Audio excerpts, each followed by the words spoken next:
warahmatullahi wabarakatuh. Perkenalkan, nama saya Hijrah. Dan saya Umrah Qur'ani. Kami akan menjelaskan patofisiologi salah satu penyakit, yaitu penyakit mastitis.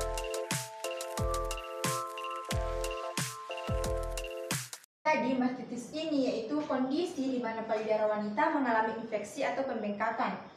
Kondisi ini sangat umum terjadi di kalangan ibu menyusui, khususnya pada 3 bulan pasca melahirkan.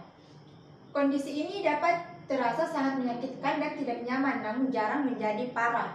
Mastitis dapat diobati dengan mudah dengan ibu menyusui, seperti anaknya sering menyusui secara terus-menerus. Kondisi ini juga dapat dengan metode perawatan mandiri. Ibu dapat mencegahnya dengan menyusui secara tepat dan memastikan seluruh ASI dikeluarkan habis tiap kali menyusui. Ya, selanjutnya gejala mastitis. Pertama yaitu bagian payudara memerah dan membengkak. Kedua, area payudara tersebut nyeri apabila disentuh. Ketiga, benjolan pada payudara. Yang keempat, keluar cairan berwarna putih atau bercampur darah dari puting. Yang kelima, gejala berupa flu. Keenam, demam dan menggigil. Ketujuh, kelelahan. Dan yang terakhir itu tubuh terasa pegal atau nyeri. Selanjutnya, adapun penyebab dari mastitis ini. Yang pertama yaitu pada ibu menyusui. Pada ibu menyusui, mastitis seringkali disebabkan karena saluran ASI yang tersumbat. Nah, hal ini juga menyebabkan keadaan status dari ASI yang dimana ASI yang diproduksi tidak dapat dikeluarkan dari payudara. Nah, keadaan status sendiri dapat dipengaruhi oleh beberapa faktor, misalnya latch on yang kurang baik saat menyusui, bayi yang kesulitan menyedot ASI dari payudara, dan kebiasaan menyusui yang tidak teratur. Nah, selain itu dapat juga terjadi sumbatan saluran ASI akibat tekanan pada payudara. Misalnya akibat pakaian terlalu ketat, keadaan statis menyebabkan rentang muncul infeksi pada payudara. Nah, ASI sendiri tidak dapat mengandung bakteri, namun bakteri dari permukaan kulit dapat masuk ke dalam jaringan payudara dan menyebabkan infeksi.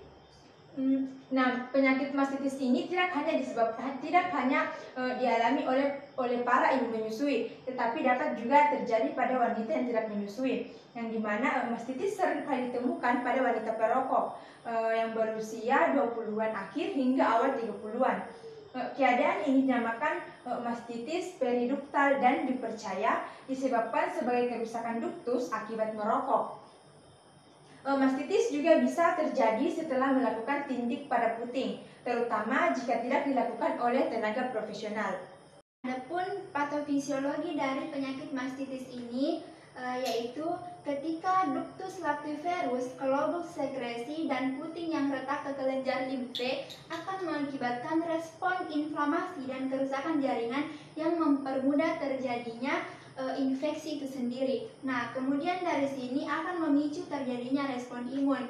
Nah, jika hal tersebut terjadi, itu akan mengakibatkan permeabilitas jaringan ikat meningkat dengan beberapa komponen. Nah, setelah itu akan mengakibatkan sel epitel yang memproduksi ASI menjadi datar dan juga tertekan. Nah, ketika sel epitel yang memproduksi ASI itu menjadi datar dan juga tertekan, akan meningkatkan tegangan alveoli yang berlebihan. Nah, tegangan alveoli yang berlebihan ini akan mengakibatkan jika misalnya ASI tidak dikeluarkan secara sesegera mungkin, akan mengakibatkan peningkatan tekanan duktus, yang kemudian peningkatan tekanan duktus ini akan mengakibatkan statis ASI itu sendiri.